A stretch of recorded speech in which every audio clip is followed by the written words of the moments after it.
Gandang umaga po ulit sa bawat isa.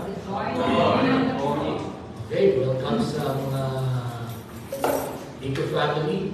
Nandito, kina Cyrus, kina Kirsty, kay Brother Bo. Yan, welcome. Saka kay Sister Pate. After a long time, sabi natin sila. Okay, so again, ang ating pong time na ngayon ay 9:15 ang start sapagkat meron na po tayong Sunday School for Kids na mga 10:30 to 10:45 or 10:45 siguro para hanggang na 11:45 yun lang po. So inagahan po natin. I hope na hindi natin yung kalimutan. On time po tayo na makapag-start sama-sama kasabay natin ang Panginoon. Okay, so sa ating pong magpapatuloy sa ating pag-aaral ng kanyang salita, buksan po natin ating mga Bibles sa Luke chapter 9 verses 22 and 23. Inilig ko po ulit ang bawat sa tindig. Basahin po natin ito ng sabay-sabay bilang paggalang sa pagklasa ng salita ng Diyos. Tayo po natin ang tindig. Basahin po natin sabay-sabay. Ready? Begin. And he said, the Son of Man must suffer many things and be rejected by the elders, the chief priests, and the teachers of the law. And he must be killed, and on the third day be raised to life. Then he said to them all, whoever wants to be my disciple must deny themselves and take up his cross daily and follow me. Pagpalain po ng Panginoon na pagkabasa ng aming salita, tayo po yung nanalangin. Panginoon, salamat po sapagkat may kalayaan kami sa oras na ito para amin pong pagbulay-bulayan, pag-aralan ang inyong po Panginoon salita. Panginoon, katulad ng kahibingin ko po kanina, doon mo kami na makaunawaan ito at maisagawa ito sa amin po Panginoon. Sapagkat ang tinuturo mo po sa amin at ituturo mo pa ngayon po umaga ito ay napakahalaga sa amin pong pamumuhay bilang mga Kristiyano. Dalawa, Panginoon, ay sa pamagitan ng pagsasagawa namin ito, ay makita ng mga hindi naniniwala sa inyo ang kahalagahan, ang kaibahan, at pagpapala pagka kami Panginoon ay sumusunod sa inyo. Tulungan mo yung lingkod, bigyan mo po siya ng salita na nabubuhat namin sa inyo. Upang ito po Panginoon ay maging makapangyarihan sa bawat isa ng mga karinig. Kaya Panginoon, samahan na kami sa aming pag-aaral. Ito ang aming dalahan sa pangalan ni Jesus. Amen. Nakakapunta po kayo. Kilala niyo po ang tao ito? Okay. Siya po ay si Kyle Eidelman. At noon pong May 6, 2011, meron po siyang sinulat at pinablish na aklat. Ano po? Ang aklat po ito ay not a fan. Okay. Hindi ako electric fan. Hindi electric fan ang ibig sabihin niya. Kundi tagahanga. No? Hindi ako tagahanga.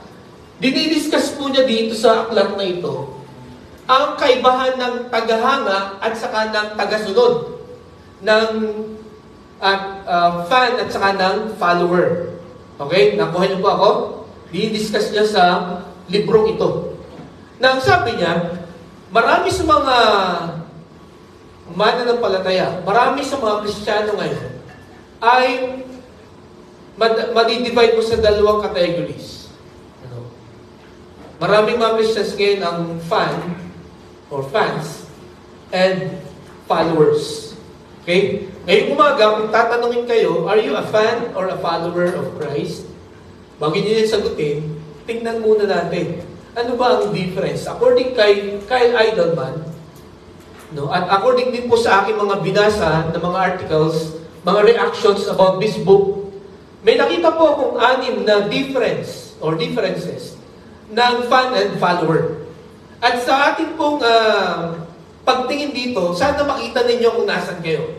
Kung kayo ba ay fan or a follower of the Lord. So, fans and followers. Ang fans, they stay during happy times only. But the followers, they stay all the time. Is that correct? Sa mga marami tayong mga hinahangaan na mga artista, no? Marami tayong mga hinahangaan ng mga tao, mga sikat na mga tao. No? At tingnan ninyo, ang mga fans daw, nandyan lang pagka masaya, pagka lagi nananalo, ito sa basketball, no? Nandyan lang pagka nananalo. No? Pero pag talo, wala na. No? Ako masasabi ko na ako ay fan ng basketball. Kasi, noong nananalo ang Chicago Bulls, talaga yung Chicago Bulls ako. Nung napapagtatalo na sila, nung San Antonio na yung yung nananalo, San Antonio na ako. Pero nung napapagtatalo na ang San Antonio at nananalo na yung Golden State na ako. Kaya masasabi ko na, ako ay isang fan. Hindi ako follower ng basketball. Sapagkat, ng isang team. Sapagkat ang isang follower, manalo at matalo, nandyan, parang mga Ginebra na fans, no? Manalo at matalo ang kanilang team, nandyan sila. Diba? So bilang mga Kristiyano, mga kapatid, ang tanong, are you a fan or a follower? Kailan lang kayo pumupunta dito? No? Kailan lang tayo nag-serve sa Panginoon? Kailan lang tayo nagbubukas ng Bible? Kailan lang tayo nananalangin? Kailan lang tayo nag-share ng gospel? Naalala ko yung dati kong pinagpastoran. Pagka-outing, alas 5 ng madaling araw ang alis, present lahat. No? Mali, alas 5 ng madaling araw, outing. In fact, hindi pa alam kung paano pagkakasyahin sa sasakyan. Dahil ang dami nga. Pero pag evangelism, evangelize tayo, labas tayo, share tayo ng gospel. Kada linggo na upupos. At hindi lahat ay pumupunta. Di ba? Napansin niyo yun? No? So again, are you a fan or a follower of Jesus? Nandito lang ba kayo? Pupunta lang ba kayo? Or masaya ba kayo? Masigla lang kayo pagka sinasagot ng Panginoon ng inyong mga prayers? Pagka yung sinishare nyo, tumatanggap sa Panginoon, or pagka na-reject kayo, ayoko na mag-share. Ang tagal ko nang pinagpe-pray itong bagay nito, hindi pa rin sinasagot, ayoko na mag-pray. If that is your attitude this morning, then you are a fan. You are not a follower. Because a follower of the Lord, kahit anong mangyari, andyan siya. Okay? Ang pangalawa, they want to be served. No? Ang mga fans. Ang followers, they want to serve. Okay? Gusto ng mga fans, yung masasayang mga bagay lang ang kanilang makikita. No? Kaya sila pupunta doon ay para matuwa sila. No? Mag-enjoy sila. At pagka hindi mo na ibigay sa kanila, magre-reklamo at saka hindi na ibabalik. Kaya? And sometimes, we Christians are like that. Pag pumunta tayo sa isang church, at para bang hindi magandang music sa church na to. O kaya, hindi magaling yung pastor, hindi pogi yung pastor. Puti na lang. O, nasa dami. What I mean is, sometimes, when we go to a church, ang gusto natin, yung meron tayong makukuha, o yung meron sila dapat gawin sa atin. Kapag hindi mo yung ginawa sa kanila, punta na sa iba. Hanap na lang ng iba. I remember, naikwento ko na rin ito sa inyo doon. May natended akong church. First year pa lang ako sa Bible school, at umattend ako doon sa isang church. Hindi ako kinubayan ng pastor. Nagkasalubong kami there's a welcome here. Hindi ako kinabayan. Sabi, hindi daw babalik dito. I am a fan. Sa mga ganong mga sitwasyon. Pero if you're a follower, ito ang nasa mindset mo lagi. When you come, how can I contribute? Ano ang pwede kong may contribute sa church na ito? At alam nyo, pagka ganun ang inyong attitude, pagka ganun ang inyong motivation, you will always be excited in going to the church. Kasi ang daming needs. Marami kang makikita na kailangan mong tulungan, punan. And God will open that eyes sa inyo. Sapagkat, pinapakita lang doon na ikaw lang yung makakagawa doon. Ikaw lang makakakita doon. Di ba? Sa iyo lang i-open ng Diyos yun. At yun ang reason kung bakit ka pumupunta dyan. Because there is something in that church. There is a need of that church na ikaw lamang ang makakapagprovide. Of course, through the guidance of the Lord. Okay? Are you a follower or a fan? Number 3, they watch. No? Ang mga fans, nanonood lang yun. Pero ang mga followers, they get involved. Gusto, ano ang pwede kong magawa? Ano ang pwede kong maitulong? Or hindi na nagtatanong yung iba, ako na yan. Ako na ang gagawa dyan. Ako na ang bahala dyan. Di ba? At syempre, mga kapatid, ang pangangatawanan nyo lang ay yung dapat alam nyo. Kasi bibigyan tayo, ang Panginoon, nagbibigay siya ng kakayahan sa atin. Na, dahil bakit binigay niya yung kakayahan na yun? Hindi para for our own use only, no? Or for our own glory, kundi para tumulong tayo sa iba. Diba? Kung ganun ang motivation nyo, kaya kayo pumunta dito, is to serve. Then you're a follower of Christ. You're a legit follower of Christ. You are the real follower of Christ. Pero gusto mo lang manood, no? Wag ako. Pagkaya laging wag ako, bakit ako? Then you're a fan. Okay? Then number 4, basahin nga po natin. Ready? Begin.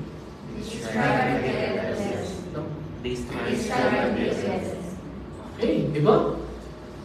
Ang gusto ng mga fans, yun nga, may makuha sila. No? Hanggat maaari may makukuha sila. At kung gaano karami yung pwedeng makukuha nila, pupunin talaga nila yun.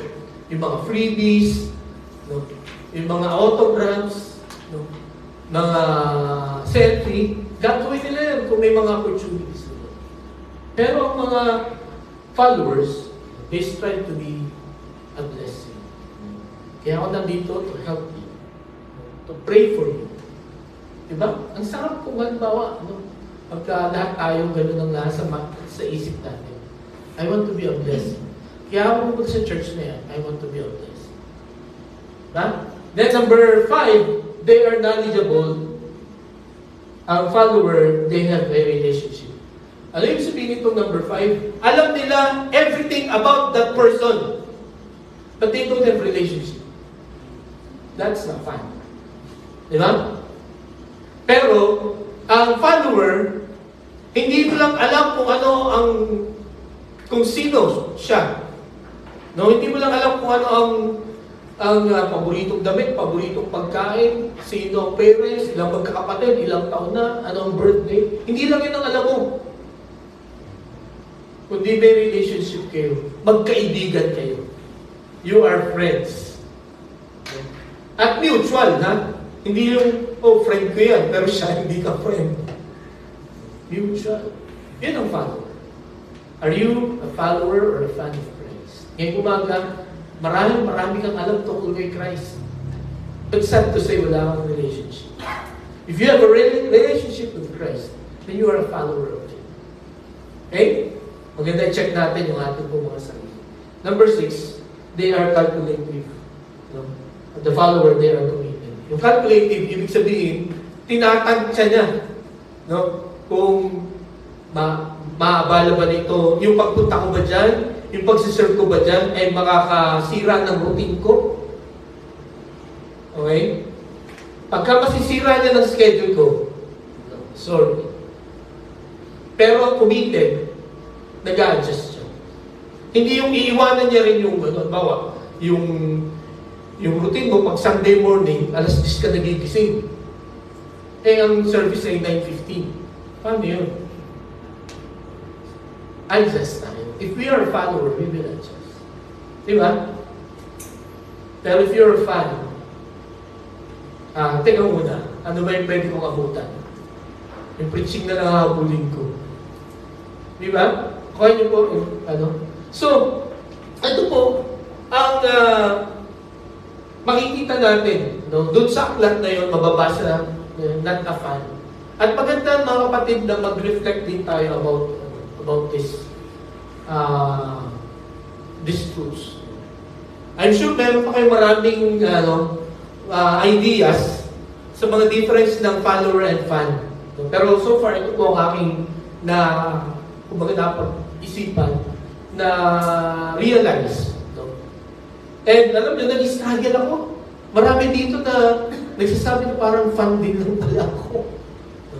Kaya ngayong umaga mga kapatid, napakahalaga po ng ating pong pag-uusapan. No? At ngayong buwan na ito, pinag-uusapan nga natin ay few are the laborers, no? Or the laborers are few. Lahat ng mga naglilingkod sa Panginoon ay kakaunti lang. No? Eh ang ani, napakarami. Di ba? Kaya ang desire po ng aking puso sa umagang ito, tayo pong lahat, no? We will all be a follower of God, of Jesus. No? Not just a follower, but a true follower of the Lord. No? That we will be a laborer for Him. Sapagkat napaka-dami ng aani. Okay? So, noong first Sunday, napag-aralan natin the compassion of the Savior. And then last week, nakita natin the call of the Savior. At ngayon umaga, ang gusto ko pong pag-aralan natin, matalim sa puso't isipan natin, at may sagawa natin, the cost of following the Savior. Ang halaga ng pagsunod sa ating pong Panginoon, sa tagapagligtas. Mga kapatid, ngayong umaga, this is the difference. No? Kung the difference na makikita natin sa isang fan and a follower. If you are willing to count the cost of following the Lord. Kasi yung iba nga, kaya sila calculative. No? Yung parang tinatansya nila. Kasi ang hirap, no, sa tingin natin, mahirap ang sumunod sa Panginoon. Totoo yun. No? Lalo na kung ang dami mong ang dami mong mga inaasikaso sa buhay. Ang hirap i-arrange o i-rearrange ang ating pong mga schedule. Di ba? At lalo na kung sanay ka, no, all your life, ang lagi mong inuuna ay kung ano yung gusto mo. Okay? Kaya pagka narinig natin ang mga mensahe ito, oops, ay hirap.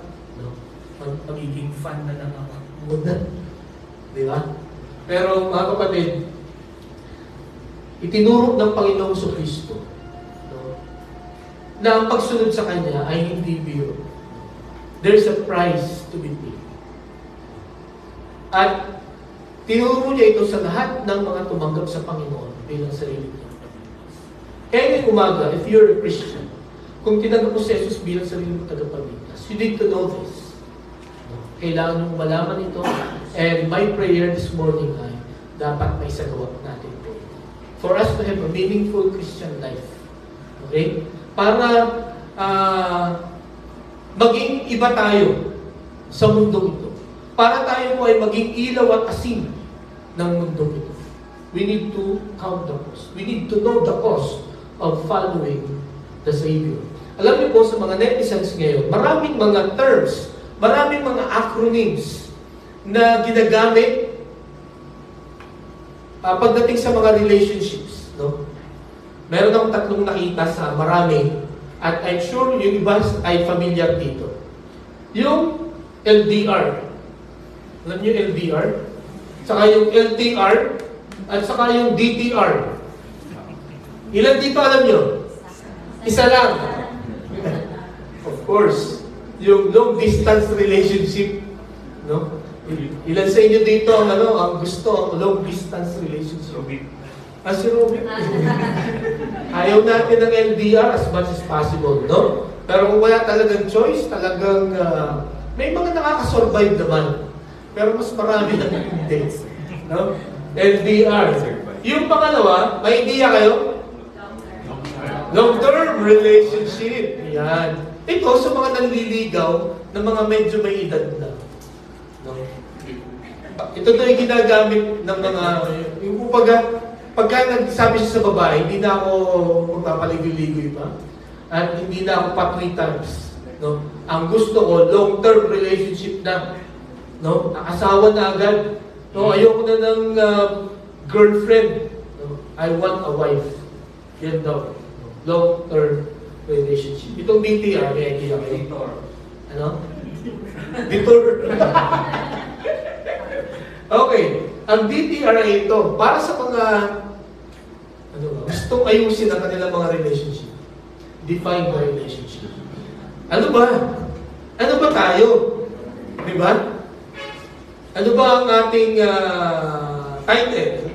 Ano ba tawag sa atin? At alam niyo ba mga kapatid ngayong umaga, nung itinuro ng Panginoon, ito pong the cost of following Him. Ito po ang gusto niyang gawin. DTR sa atin. He wants us to define our relationship with the Lord. Ano ba talaga? Fan ba kayo or follower? And again, sana pagkatapos ng mensahe nito, meron tayong iisa na gustong gawin. No?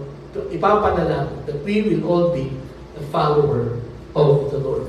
Okay?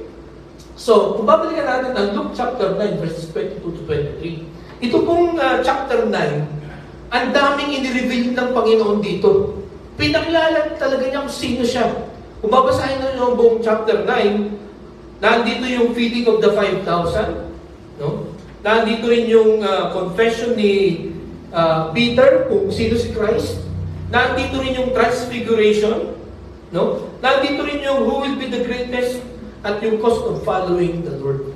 So bago niya itinanong dito sa verses 22 to 23, or bago niya sinabi, yung cost of following Him, pinakilala muna niya kung sino siya. No? At dito po sa, kung sisimulan natin sa verses 18 to 20, tinanong ng Panginoon sa Kristo itong mga apostles. No? Ang sabi niya sa verse 19, who do the crowd say I am? No? Ano ang sinasabi ng mga tao tungkol sa akin? Ano ang pagkakilala nila sa akin?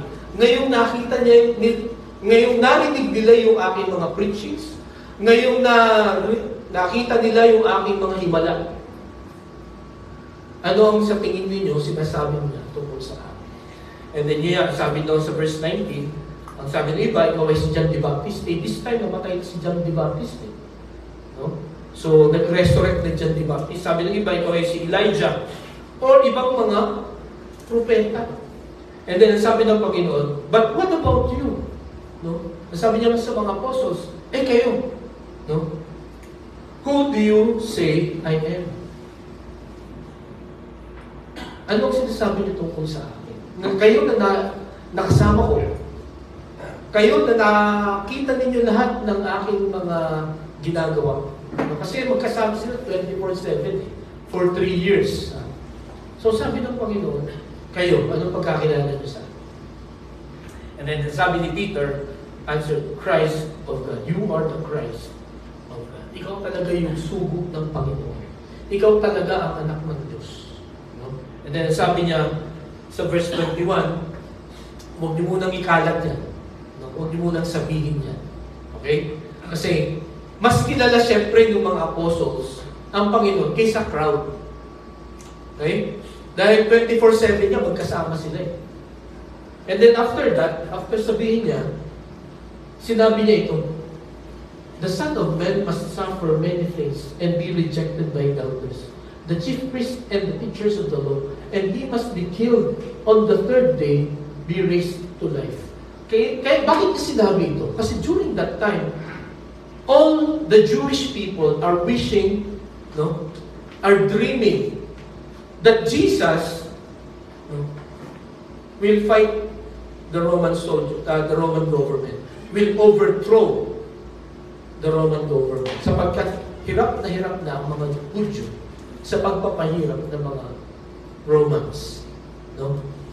At akala nila, ay iniisip nila, and expect nila, na itong si Jesus of Nazareth, kaya siya dumating, niya, ay para magsimula ng isang revolusyon.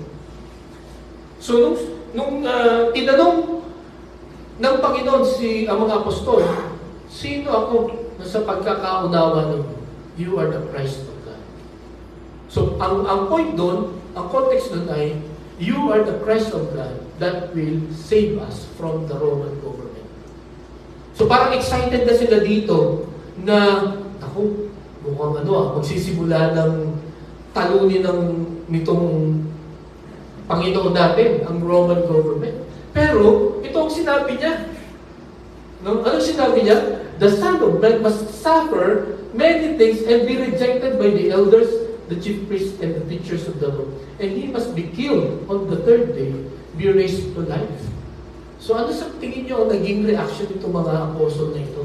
They were expecting that Jesus will say na, yes, tama ka Pedro, I am the Christ. No? At narito ako para ipagtanggol ko kayo. Lilipunin ko ang Roman government na nagpapahirap sa inyo. They're expecting those words. Pero itong salitang ito ang nakaka-shock. No? Nakaka-turn off. Parang, mali yata itong aking inasahan. No? Mali yata itong sinamahan ko for almost 3 years na. 24/7. Pero hindi nila nakakita yung last part. No? Be raised to life in the third day. Hanggang dito lang nakita nila, he will be killed. Okay? Kasi kung nakita nila yung be raised to life, they will ask, what's the meaning of that? Diba? Ano kahulugan mo? And then, ang sunod pa niya na sinabi sa verse 23, then He said to them all, whoever wants to be my disciple must deny themselves, take up their cross daily, and follow me. Parang, what? Ganyan pala ang mangyayari sa akin pag sumunod ako sa iyo, pag nagpatuloy ako sumunod sa iyo. I will deny myself, take up my cross daily, and follow you. Parang pahirap ito, di ba? Pero mga kapatid, tingnan natin. Kung bakit ito ang sinabi ng Panginoon. Bakit? Para ikaw ay maging totoo na tagasunod at hindi fan. Hindi ka maging tagahanga lang, kundi tagasunod ng Panginoong Jesucristo. Meron pong 3 na desisyon na dapat kang gawin. No? You need to have 3 decisions na dapat gawin. Ang una, you need to deny yourself. No? We need to deny ourselves. Ano bang ibig sabihin ng denying ourselves? Okay, tingnan po natin itong mga talata. Sabi ng Panginoon, basahin niya po natin sa John 4:34. Ready? Begin. My food, said Jesus, is to do the will of Him who sent me and to finish His work. Okay. My food, said Jesus, is to do the will of Him who sent me and to finish His work. Ang context po nitong John chapter 4, kung babasahin ninyo, ay nung na-meet niya yung woman at the well. No? Na isang Samaritan.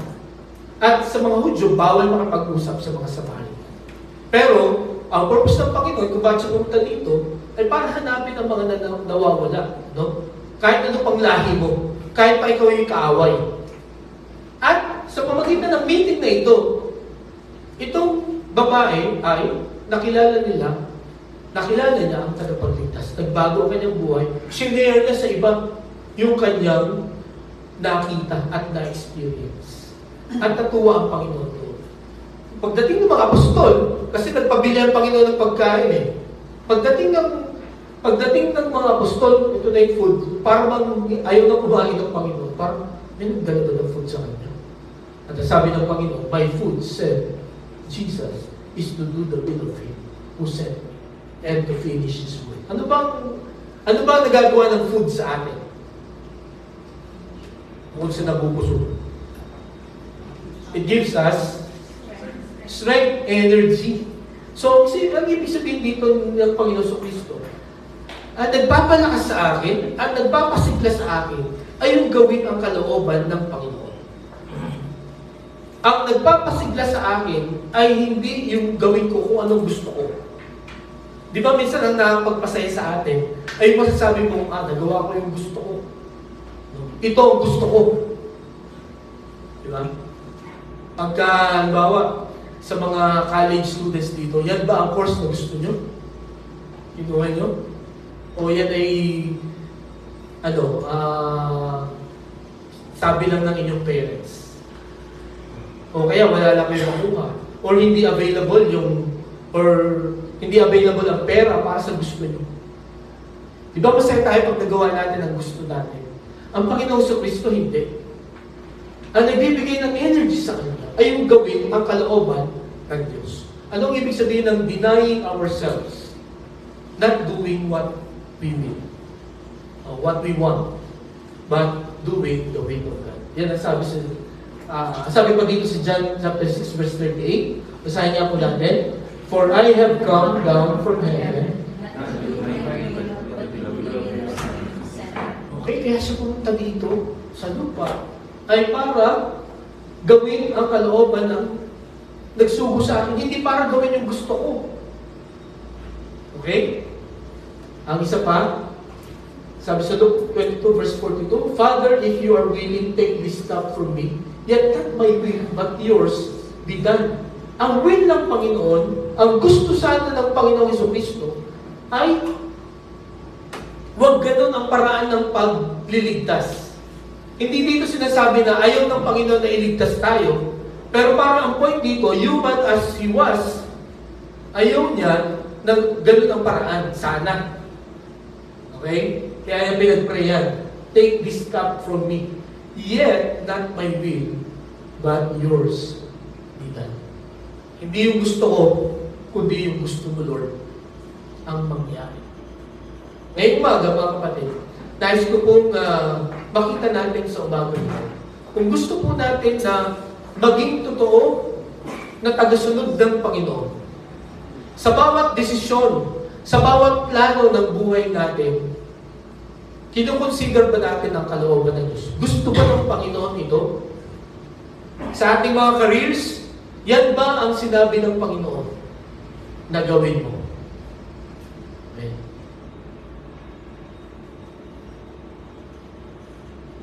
Sa iyong pag-asawa, yan ba ang asawa na talagang sinabi ng Diyos sa'yo?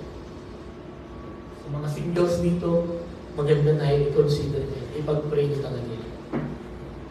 Kung yan ba kalooban ng Panginoon. Hindi ibig sabihin na magiging happily ever after pagka yan ang nireveal sa'yo ng Panginoon. Pero you have the blessing of God. Tutulungan kayo ng Panginoon sa mga struggles ng So mga kapatid, ang ibig sabihin ng you deny yourself ay kung halimbawa magkasulungat ang kalooban ng Diyos at kalooban mo, sino susundin natin? Ang bilis. Madaling sabihin to, no? Pero ang hirap gawin. But if you want to be a follower of the Lord, you should always choose the will of God. Ano ang gusto ng Panginoon? Ano ba ang pangarap niyo na maging? Kung kayo mga bata pa. Yan ba ang pangarap na, kung ano kayo ngayon, yan ba talagang pangarap ninyo noon? Alam niyo, nung ako ay bata pa, gusto ko maging piloto. I want to be a pilot. Gusto ko lumipad. At yung mga kapatid ko ay tuntua sa aking pangarap. Wow, magkakaroon tayo ng piloto sa pamilya. Akala nyo, makakalibre sila ng flight. Kaya lang, nung first year high school ako hanggang fourth year high school, iba ang sinasabi sa akin ng Panginoon. Iba yung binibigyan niya sa akin ng interest. Habang seryoso talaga ako nananalangin, Lord, sana sa 4 years na ito ng pag-aaral ko ng high school, you reveal to me kung ano kalooban mo. At nung finally sinabi ng Panginoon that you will be a full-time pastor, you will be a pastor. Binigyan niya ako ng peace and joy.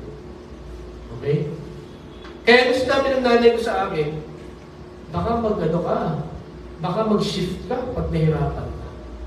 Sayang ang oras at sayang ang pera. Ang sabi ko sa nanay ko, Nay, mangyayari ang kinakatakutan ninyo pagka pinilit nyo na kumuha ng ibang course. Kasi that time, my mindset was, wala akong gustong gawin at wala akong passionate na gagawin at tatapusin, kundi mag-aaral sa Bible. Kaya nung makita ng nanay ko yun, before she died, sabi niya, sige, pumasok. Kung yan ang kalooban sa inyo. And many times, yan ang lagi ko sinasabi sa inyo, may mga times na pagka pinapanood ko yung mga Facebook ng mga kaklase ko, ang dami ng pera, ang ganda ng bahay nila, well-established na sila sa buhay. And looking at my life, at myself, parang sabi ko, tama ba yung decision ko talaga na ginawa? Diba? Siguro nagpinoto ko, kasi dati may kaklase si Jed, na ang tatay ay piloto ng Cebu Pacific. At tinanong ko noon, that was 28 ba? 2008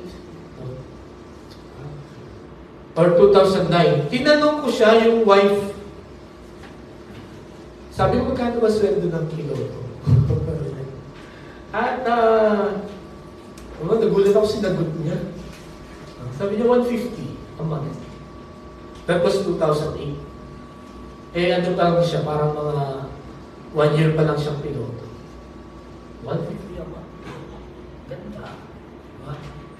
So, looking back at those stories, parang hindi mo maiwasan na isipin nga, kung naging piloto kaya ako, ano ba kaya? Baka, sabi ko nga,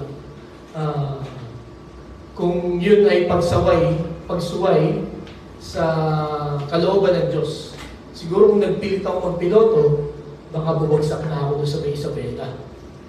Madalas may bumagsak doon dalawa. Diba? Or, hindi ko alam kung ano nangyari sa akin. And I'm glad, kung merong isang bagay na nagbibigay sa akin ng kapayapaan, hindi ko sinasabing nadadalian ako, ang hirap, nahihirapan ako. Pero, ang isang bagay na nagbibigay sa akin ng peace, every time na naguguluhan ako sa buhay ko, is the thought, is the reality that God called me. Talagang nilinaw ng Panginoon yun. Yan ang kalooban ko sa iyo. Okay? So every time na nag-doubt ako, every time na nag-discourage ako, lagi ako binabalik ng Panginoon. That time na tinawag niya. Kaya napakahalaga mga kapatid, na sa mga desisyon na gagawin natin, dapat sigurado tayo na yan ang kalooban ng Panginoon. Dahil pagkasigurado tayo na yan ang kalooban ng Panginoon, the Lord will guide us, the Lord will strengthen us. No? The Lord will provide our needs. And in fact, He will remove your fears. Kasi minsan, talaga kayo bakit hirapan tayo sumunod mahirapan ako, hindi ko kayanin. Pero, as I follow the Lord, itong na-experience ko, pagka hindi ako sumusunod sa Panginoon, lalo akong kinakabahan. Lalong nawawala yung aking inaasam. Pero pag sumusunod ako sa Panginoon, tinutulungan niya ako. At nililingon ko na lang yung mga previous struggles ko na sinasabi ko, I thank God I followed Him this time. Okay? So mga kapatid, yun ang ibig sabihin na denying yourself. Denying ourselves. Yung comfort mo, yung convenience mo, you have to deny it. Ang sundin mo, yung kalooban ng Panginoon, yung gusto ng Panginoon, kahit na mahirap, kahit na parang unreasonable yung kanyang inuutos sa atin. Alam natin yung kanta na, God will make a way when there seems to be no way. Di ba? Para bang, paano ako magiging ganyan? Ay, hindi ako well-trained. Hindi ako qualified. No. God will make a way. Kung kailangang hatiin ulit ng Panginoon ng dagat para ipalag sa atin mga kapatid yung kalooban, I believe He will do. Basta willing lang tayo sumunod. Okay? Ang sabi ng isang speaker sa US, God is my co-pilot Pero mali daw yan. Mali daw yan. But God is my co-pilot. Ang tama daw ay, God is my pilot. Tama, mali. Kasi pagka God is my co-pilot, helper mo lang ang Panginoon. Lord, mag-desisyon ka sa sarili mo. May decision din ako. Di ba? But, when God is your pilot, ibibigay mo sa Kanya yung manibela. Bahala ka, Lord, kung saan mo ako dali. Yun ang ibig sabihin ng denying yourself. Ang Panginoon ang iyong piloto. At magtitiwala ka sa Kanya kahit saan Kanya dalhin. Kahit saan Kanya papuntahin. No? Kahit anong ipagawa niya sa iyo. Basta sigurado ka lang na yan ang sinasabi niya. Let us entrust everything sa Kanya. Okay? I hope the Lord will be my pilot. Hindi pala ako pwedeng maging piloto. O hindi pala ako piloto. Hindi ang Panginoon magiging piloto ng buhay. Is He the pilot of your life? O ang tingin mo sa Panginoon o pilot? God should take over your life. Okay? Sa Psalm 23 verse 1, I'm sure memorize natin itong lahat. Basahin niyo po natin. Ready? Begin. Si Haring David, siya ang pinakamagaling na hari ng Israel. Walang tumalo sa kanya ng mga hari, no? Mga kingdoms. Walang tumalo sa kanya sa lahat ng laban. No? At napaka-busy niyang tao, napakagaling niya. Pwede siyang magtiwala sa galing niya, sa diskarte niya. Pero kung babasahin niyo po kung paano makapaglaban si Haring David, nananalangin muna siya. No? Hindi siya bumabaan agad. No? Kahit na marami siyang alam, humihingi muna siya ng tulong sa Panginoon. Lord, ibibigay mo ba sa akin itong kalaban na ito? Kapag sinabi ng Panginoon, ibibigay ko sa iyo, sige, sumugod ka. At ganun nga nangyayari.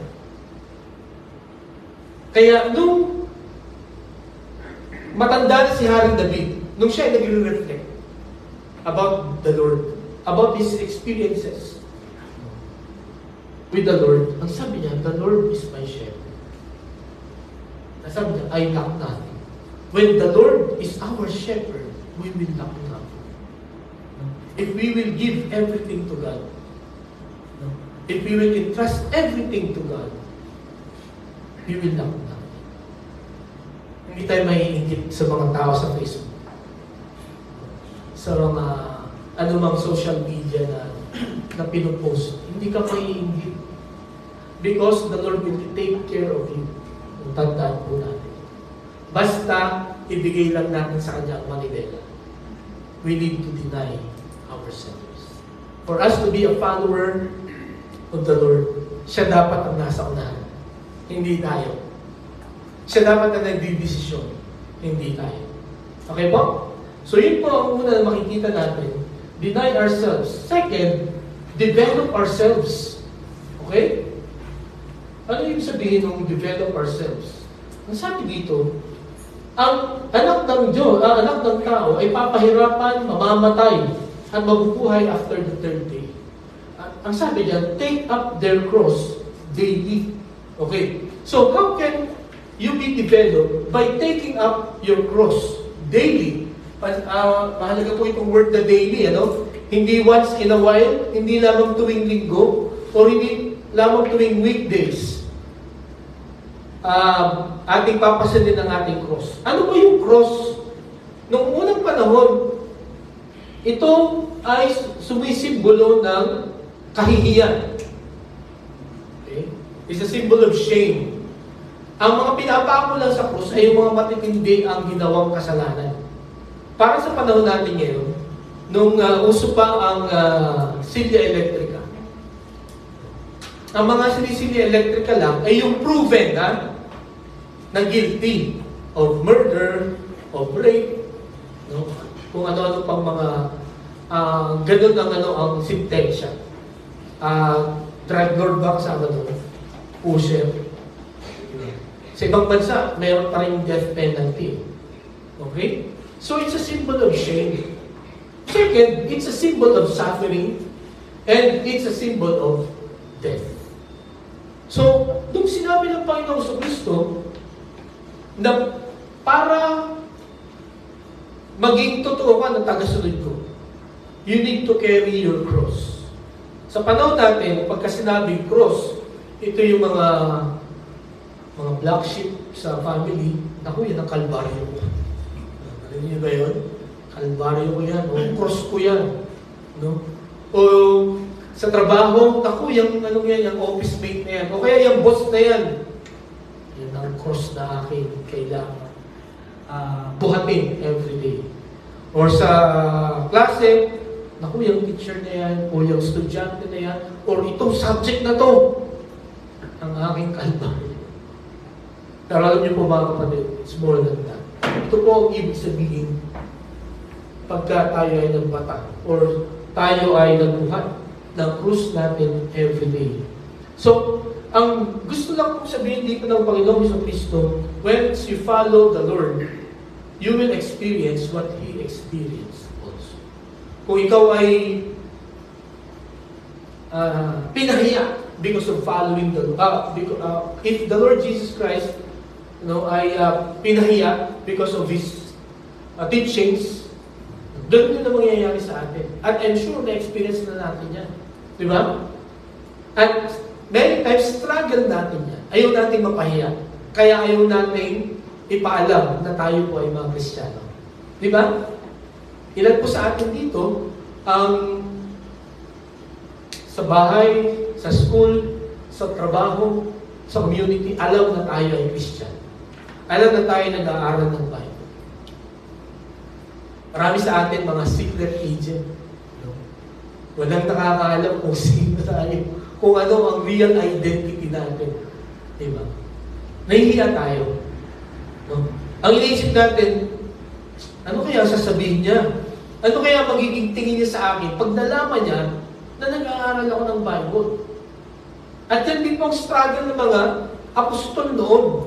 At lahat ng mga tagasunod. Sapagkat yung mga religious leaders na yun, nagbigay sila ng warning, huwag kayong susunod sa taong yan.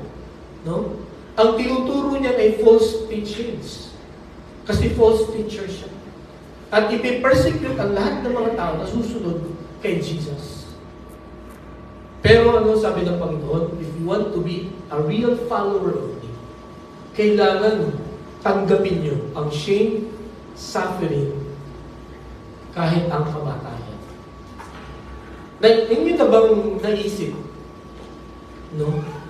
Sa buhay nila, you are willing to die for Christ. Can you die for Christ? O halimbawa may pumunta sa'yo, may dalang baril, sabihin mo na hindi mo Panginoon si Kristo. Hindi kita babaril. Pero pagka sinabi mong Panginoon siya, babaril kita ang everything. Siguro sobrang brutal na. Pero halimbawa, hindi kita ipopromote pag pinagpatuloy mo yung Bible study mo. Natin yun. O hindi na tayo friends. O hindi ka na pwedeng pumunta dito. Or tatanggalin kita sa work pag pinagpatuloy mo yung faith mo. Pagka hindi ka na nahimik. Na yun po mga nangyayari ngayon kahit sa Amerika. Di ba? Pagka nag-express ka ng view mo about God, you will be persecuted. Lalo na kung against their faith, you will be persecuted. So mga kapatid ngayong umaga, ilang beses na tayong nanindigan sa ating pong pananampalataya. Again, I want to be practical. Sa inyong mga tahanan, sa inyong mga eskwelahan, sa inyong trabaho, nanindigan na ba kayo that you are a Christian? Hindi ko dapat gawin ito because I am a Christian. And who among us are willing na matanggal sa trabaho because of our faith? Okay lang yung matanggal sa trabaho dahil tamad ka. Huwag mong isipin, pinipersecute ako. No. Dapat lang yun. No. Pero yung tanggalin ka kasi hindi ka nila mapigilan na mag-share ng gospel. Are you willing to undergo that persecution? Yun ang sinasabi ng Panginoon. So, paano siya magbibigay ng development sa atin? Okay? So, Sabi po dito sa James chapter 1 verses 2 to 4. Basahin niyo po natin. Ready? Begin. Consider your joy, my brothers and sisters, Whenever you face face trials of many kinds, because you know that testing of your faith produces perseverance. Let perseverance finish its work, so that you may be sure and complete, not having anything. Mga kapatid, alam niyo ba, hindi ang pagbabasa ng Bible ang magpapalago sa atin. Hindi yung pagpunta dito ang magpapalago sa atin. Kundi yung mga testings. Yan ang magbibigay sa atin ng bigger strength, larger muscles, ika. Yung mga pagsubok na dumadaan sa buhay natin. Kaya ngayong umaga, kung may pinagdadaanan kang pagsubok, ang sabi ni James, consider it pure joy. Maggalak ka, na ikaw ay dumadaan sa pagsubok. Sapagkat yan ay paraan ng Diyos para tayo po ay ma-develop, ma-develop yung ating perseverance, yung ating pagtsatsaga. Let perseverance finish its work so that you may be mature, complete, not lacking anything. Ikaw ay magmamature. Lahat ng kailangan mo bilang Kristiyano ay makukuha mo through suffering, through trials. Kaya nung sinabi ng Panginoong Jesucristo na batahin mo o buhatin mo yung iyong cross every day, ang ibig niya sabihin, for you to become a strong Christian, you have to undergo suffering. Hindi mo siya dapat i-reject, hindi mo dapat siya i-avoid, at i-welcome siya. Ang sabi ko po dito sa 2 Corinthians chapter 4, verses 16 to 17, ano sabi ni Pablo? Therefore, we do not lose heart, though outwardly we are wasting away, yet inwardly we are being renewed day by day. For our light and momentary troubles are achieving for us an eternal glory that far outweighs them all. Mga kapatid, ganito po ang gusto kong makita natin. Hindi tayo lugi. Hindi tayo mawawalan. Hindi tayo mababawasan. At hindi po tayo magsisisi. If we will choose today, if we will decide today to carry our cross daily. Kung ating pumaharapin ang mga pagsubok na nakaabang, basta tayo po ay manindigan, mamuhay ng naaayon sa kalooban ng Panginoon. For sure, marami pong pagsubok at marami ding temptations. Dahil ayaw ng diablo na tayo po ay mapalapit sa Panginoon. Ayaw ng diablo as much as possible na magkarelasyon tayo sa Panginoon at magkaroon tayo ng malalim na relationship sa Kanya. Kaya gagawa siya ng napakaraming distractions. Gagawa siya ng maraming mga bagay na aakit sa ating mga mata. Sisira sa atin. Kaya dito, ang sabi ni Apostol Pablo, yung mga pagsubok na naranasan ko, alam niyo kung babasahin niyo yung verse 12 dito, inisa-isa dito ni Apostol Pablo, yung mga nangyari sa kanya ng mga pagsubok. At yun, sabi niya, it's only light and momentary troubles. Maiksi lang yan. Matatapos din yan. Diba? Pero yung kapalit niya, na reward, pang walang hanggan. So, sa pagsunod natin sa Panginoon, we need to carry our crosses for us to improve. Okay? For us to be developed. Madi-develop po ang ating pananampalataya. At ang sabi sa Acts chapter 5, verses 41 to 42, the apostles left the Sanhedrin rejoicing because they had been counted worthy of suffering disgrace for the name. Day after day in the temple courts and from house to house, they never stopped teaching and proclaiming the good news that Jesus is the Messiah. Ang kwento po nito, Acts chapter 5, yung mga apostol ay kinulong. No? Pero nung gabi sila nakalaya ulit. At nagpipreach ng gospel. Ngayon, nung marinig nung mga religious leaders na, nagpipreach na yung mga apostol, pinahuli ulit sila. Pinahuli ulit sila. At nung ikukulong sila ulit, itong kilala na teacher na si Gamaliel, na rabbi, na nare-respeto, sabi niya, bakit niyo ikukulong yan? Yung mga dati na mga namuno ng revolusyon, nung namatay yung kanilang leader, nagkawatak-watak. Itong mga to, wala na yung kanilang leader. Pero andyan pa rin sila. Kaya mag-isip-isip kayo. Baka sa halip na kumbaga sinusunod yung kalooban ng Panginoon, baka nilalabanan siya. Kaya pinalaya yung mga apostol. At ito ang kanilang mga naging reaction. Pag alis nila sa Sanhedrin, tuwang-tuwa sila. Bakit? They have been counted worthy of suffering disgrace for the name. Yun ang naging attitude nila. Tuwang-tuwa sila na sila ay nakulong dahil sa Panginoong Kristo. At alam nyo, yun ang patuloy na nagbigay sa kanila ng eagerness, no? Ng strength, ng zeal to share the gospel. Talagang hindi sila tumigil. Walang nakapigil sa kanila na mag-share ng gospel. So mga kapatid, ito po ang kahulugan noong you need to carry your cross. It is designed to be carried. Kaya huwag tayong umiwas. Again, madaling sabihin, pero napakahirap gawin.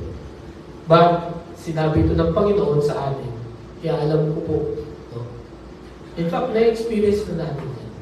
Marahil nalilimutan lang natin or nawawala lang tayo sa tamang perspective. No? Nawa, pag kami pagsubok tayo, manindigan po tayo. Talagang panghawakan natin kung ano ang kalooban ng Panginoon. Panghawakan natin ang mga pangako niya sa bawat isa sa atin.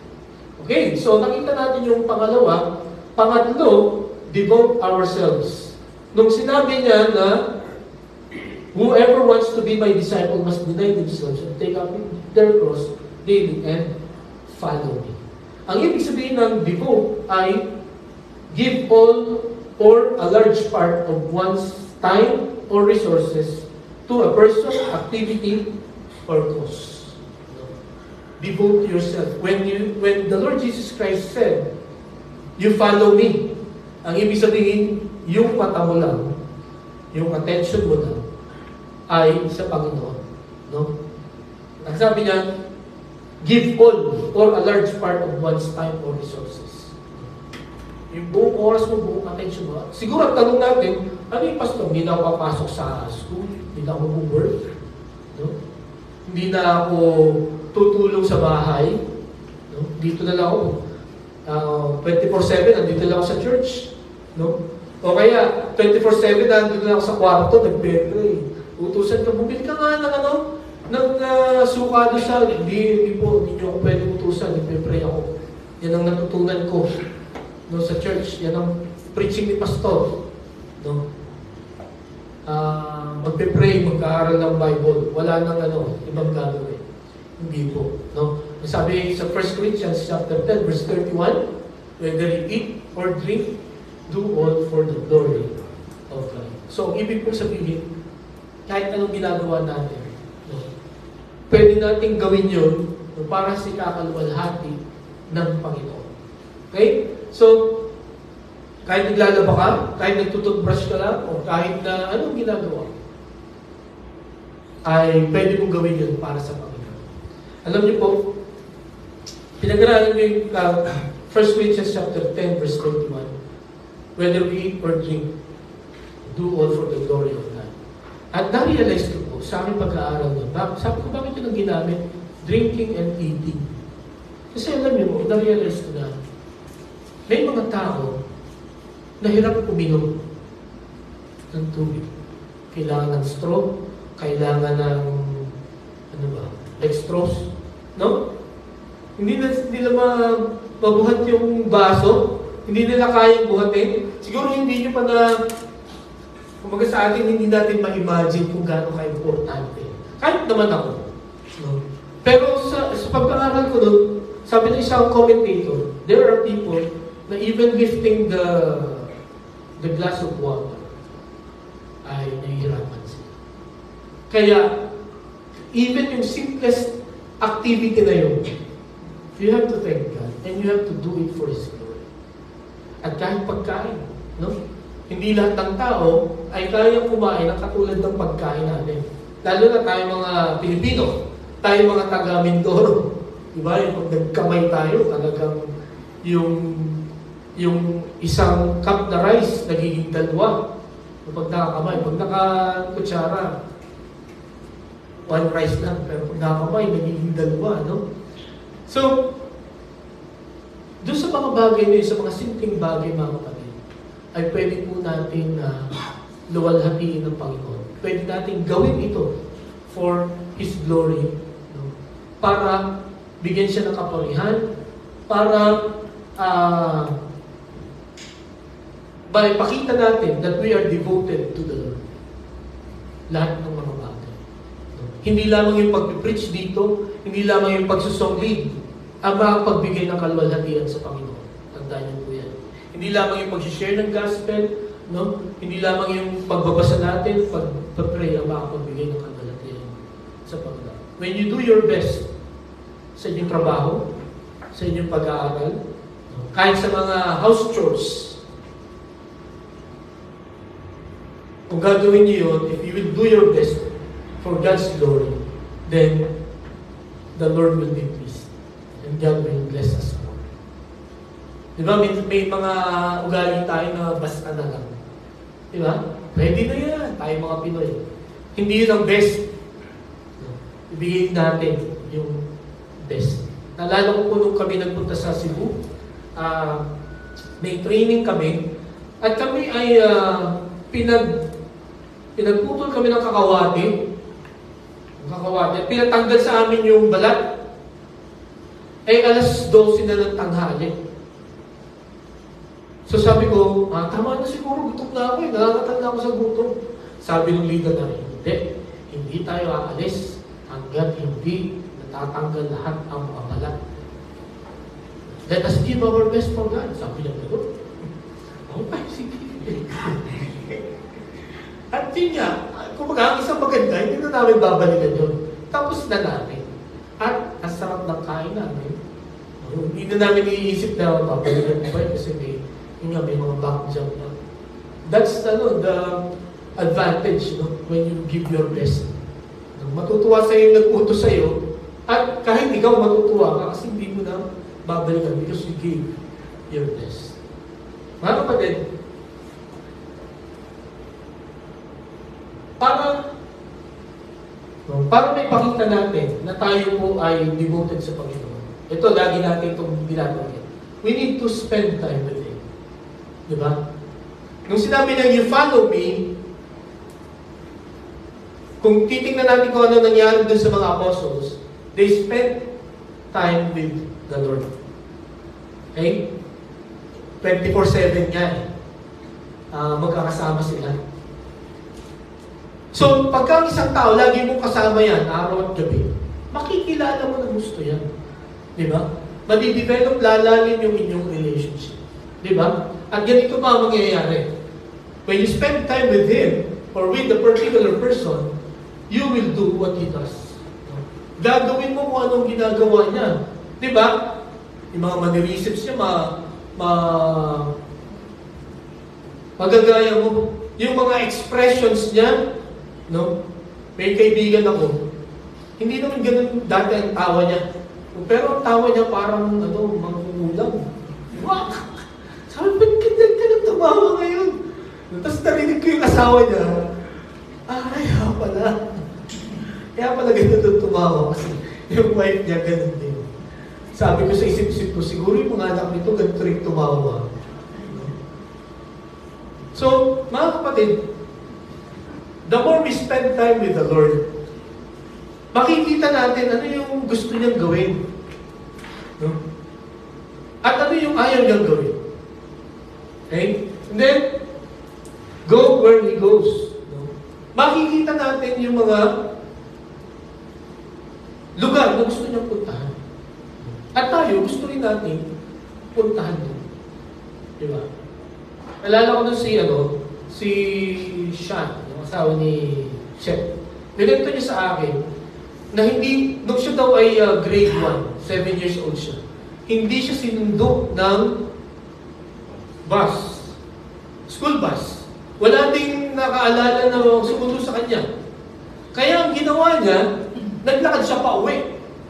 Siguro parang mga 5 to 7 kilometers siya tayo. So sabi ko, paano ka nakauwi? Ang sabi niya, lahat ng dinadaanan ng school bus, yun ang pinuntahan ko. Yun ang dinaanan ko. No? Kaya saan ka straight eh, pero dahil ang daming dinadaanan ng school bus, doon siya. Kasi yun ang alam niya eh. Bakit niya nalaman yun? Kasi lagi silang dumadaan doon.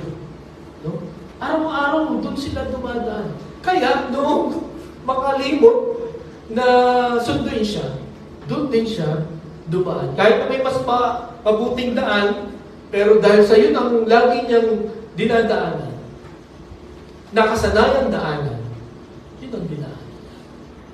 Ganun din tayo mga kapatid. When we spend time with the Lord, we will know kung ano ang mga daan na gusto niya o gusto natin daanan natin.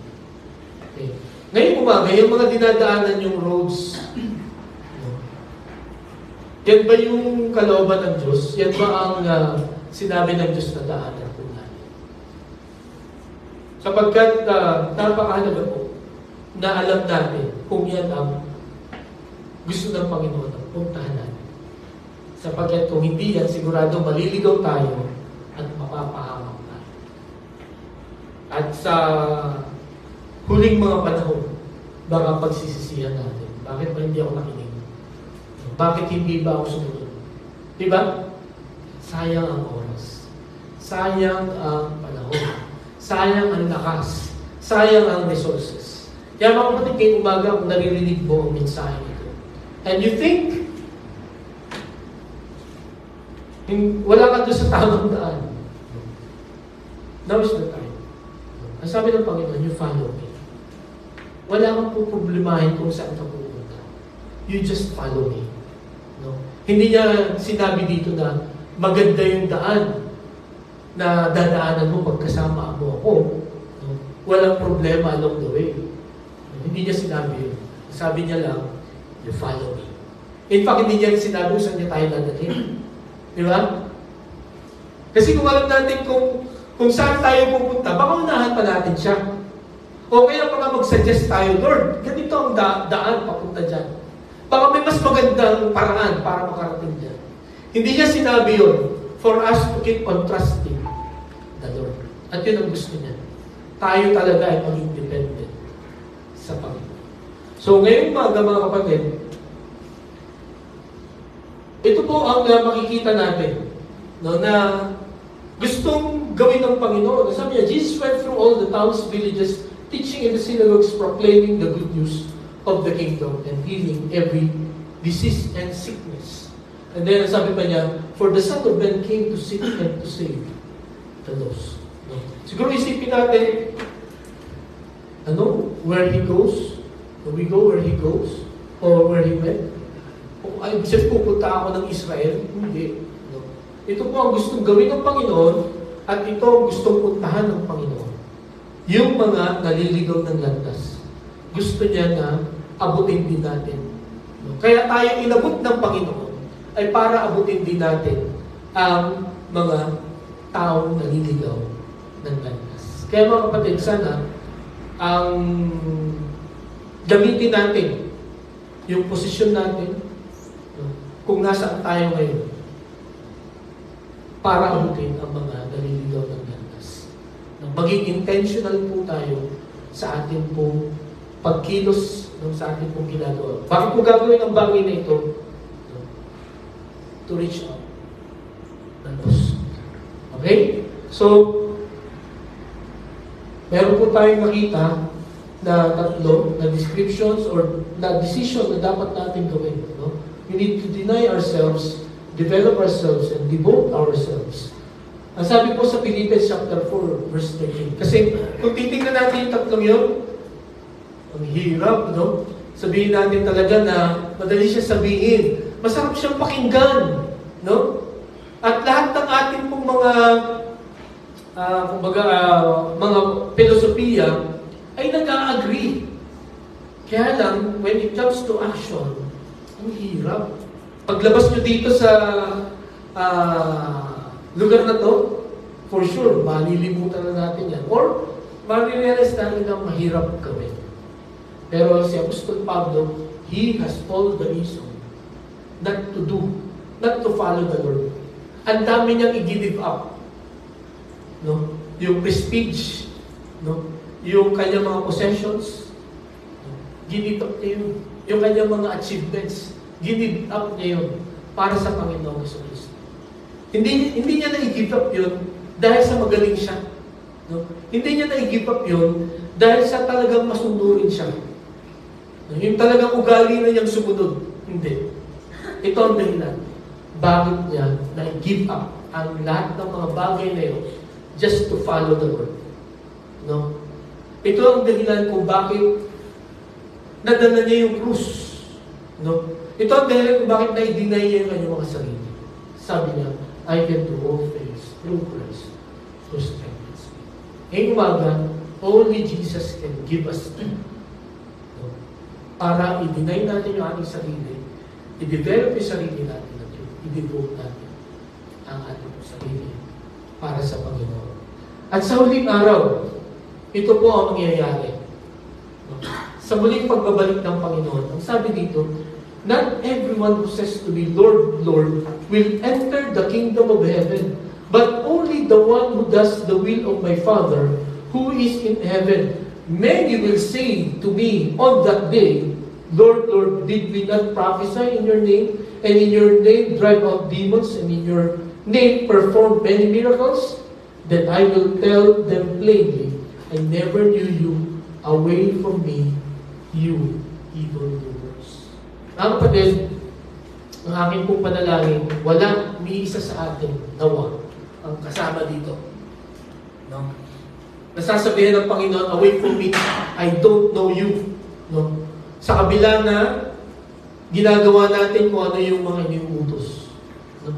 Kasi sabi dyan, ang kikilalanin ko lang, but only the one who does the will of my Father who is in heaven. At binigay ng Panginoong Jesucristo yung mga dapat natin gawin para tayo ay maging tunay na tagasunod ng Panginoong Jesucristo. Ngayong umaga, we need to count the cost for us to be real, true follower of Jesus. Tayo po'y manalangin. Panginoon, salamat po sa paalala mo sa amin. Patawarin mo kami kung madalas nalilimutan namin ang mga katotohanan ito. Many times in our lives, ang lagi namin inuuna ay aming mga sarili, yung mga gusto namin. Nalilimutan na namin na kahit ito'y salungat sa inyong kalooban, sa inyong kagustuhan, ay yun pa rin ang aming ginagawa, Panginoon. Nawa ang inyong mensahe ay patuloy na mangusap sa amin, magbigay sa amin ng direksyon. Tulungan mo kami na maging totoo na mga tagasunod mo. Totoo na mga disciples mo.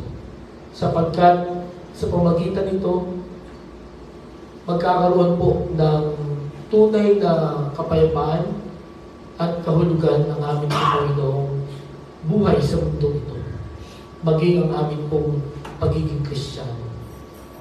Kung merong isa o dalawa sa amin na nag-struggle sa pagsunod sa inyo ngayong umaga, nawa ang salita mo ngayon ang nagbigay sa kanya ng kaliwanagan at kalakasan. We admit, Lord, na mahirap gawin ito.